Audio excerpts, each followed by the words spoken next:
Hey, this is Congressman Kwanza Hall, and I'm running to be your next lieutenant governor.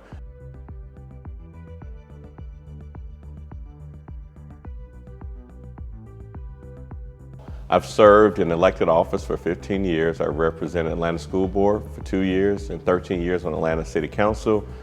I represented downtown, Midtown, Old Fourth Ward, Emmons Park, the Martin Luther King Historic District, Midtown, Atlantic Station, Candler Park, and I most recently served out the remainder of John Lewis's term in Congress. I ran for that office and was elected. He served for about 33 years. I served for about 33 days. Mm-hmm. He lived just a few blocks down from me, not actually a few blocks, a few houses down from me. Mm-hmm. And he and my father served civil rights together. So John Lewis was a person who meant a lot to me, and I felt so blessed and humbled to be able to complete his term in Congress. Mm-hmm. Now I'm running for Lieutenant Governor of Georgia. Right, and congratulations on your campaign. So I know from your previous leadership experience, I know 33 days wasn't enough to get you to say, I want to run for Lieutenant Governor. Talk about how you got to that decision and what type of issues are you focusing on during your campaign? Well, you know, as a city councilman, I was able to pass a lot of legislation that affects families and children, affects affordable housing, affects transportation, even health care, and, you know, human rights, prosperity, growth of our citizens in Atlanta. We need to pass those same types of measures on the state level. Our state is far behind in terms of policies that provide for prosperity for all in our state. There are a lot of people who have seen growth. We've seen and heard about investment happening in our state, but not all people are benefiting from it. And especially in communities of colors, in the Black community, in Atlanta, in Metro Atlanta, in rural Georgia.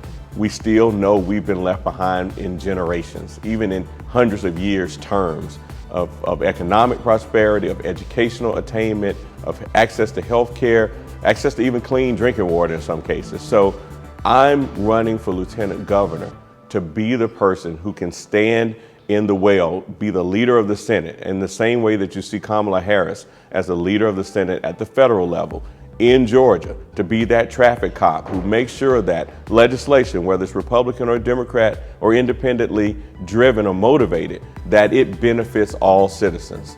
And as the leader of the Senate, I'll be a person who can communicate between the governor and the Senate, between the business community and those elected officials who have to be brought together, who need a leader who can have good rapport, offer themselves in terms of building a relationship that will be beneficial regardless of party for our state. Now, all eyes are on the state of Georgia right now for various reasons, we know. Just kind of share, not only just from being on the Atlanta City Council, but just as a state as a whole, how you feel about the national media coverage of the state of Georgia and what that would mean during your leadership. Yes, so, you know, all eyes are on Georgia.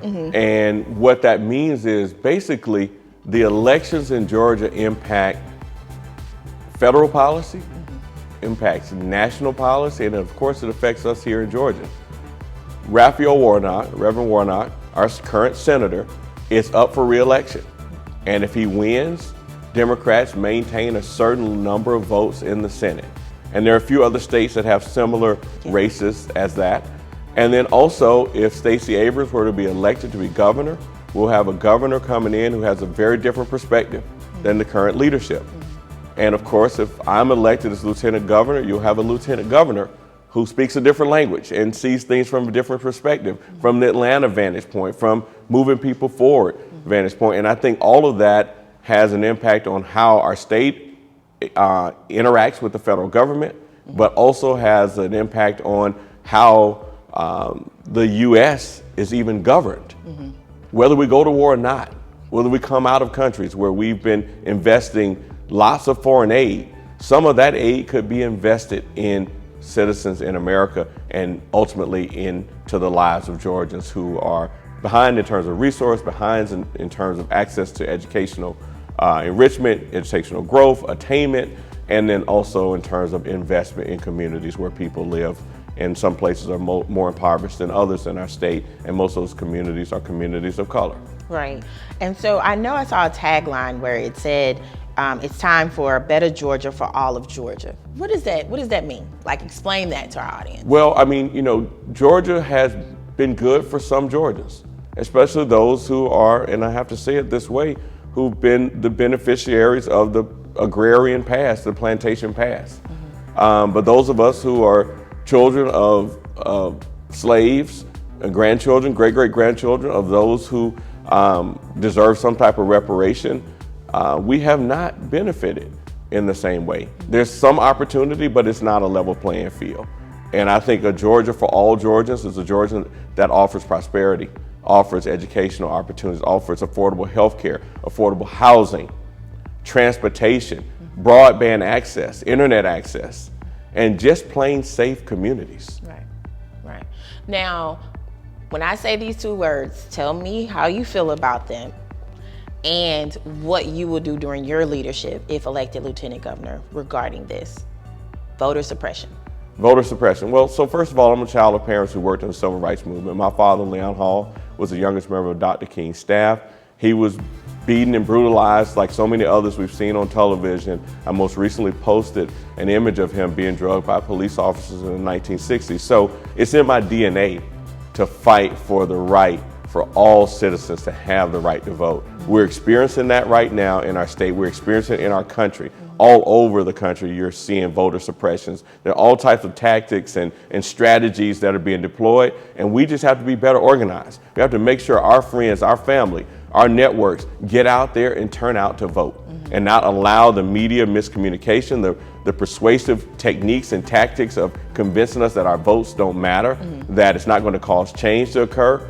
Those are the kinds of things that we as leaders, whether we're elected or not, need to stand up, speak out about, encourage our citizens to participate in this process. Because John Lewis said it best, he said that the vote is the most powerful thing that we have. And if we don't use it, it's shame on us. And I'm one of the advocates for making sure that we all participate in the process, that we educate young people from below 18 so that they know when they're 18 they can vote. High school students, those who are incarcerated, many can vote. Those who've been recently incarcerated and have come out of the justice system, criminal justice system, now they are able to participate in the process. You're not too old, you're not too young.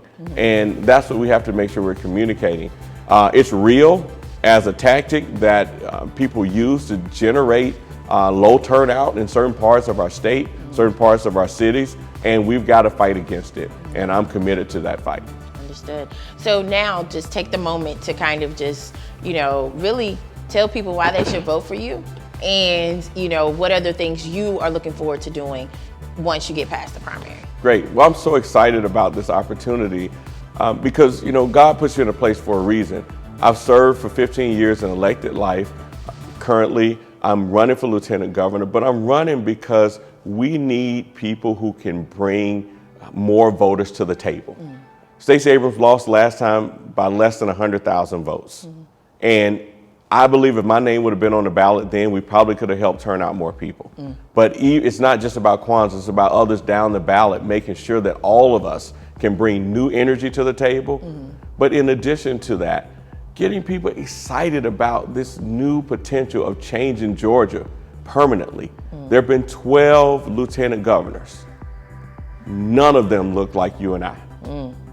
Great point. And what's to say that we can't have a senator named Raphael Warnock, a governor named Stacey Abrams, a lieutenant governor named Kwanza Hall, and a mayor named Andre? We can make that change happen right here. We have the votes, we have the willpower, we have the intellect. We just have to go and do it. Right. Early voting begins May 2nd. And I'm inviting everybody to come out May 1st for my birthday party to participate and be a part of the biggest wish you could ever give me. And that's the early vote, May 2nd, regardless of who you vote for. Just make sure you get out and vote. Right. So, hey, y'all heard it here. You get an invitation to a party, and then the next day you can start voting. So just tell everyone where they can find your campaign online and how they can support you on social media as well. So you can find me online at kwanzahall.com, www.kwanzahall.com. I'm on Facebook, Kwanza Hall. I'm on Instagram. I'm on Twitter. I'm on TikTok. I'm on LinkedIn. Feel free to also text me at 404-977-4359. Again, 404-977-4359. Well, thank you for coming. I appreciate your time. Thanks for having me.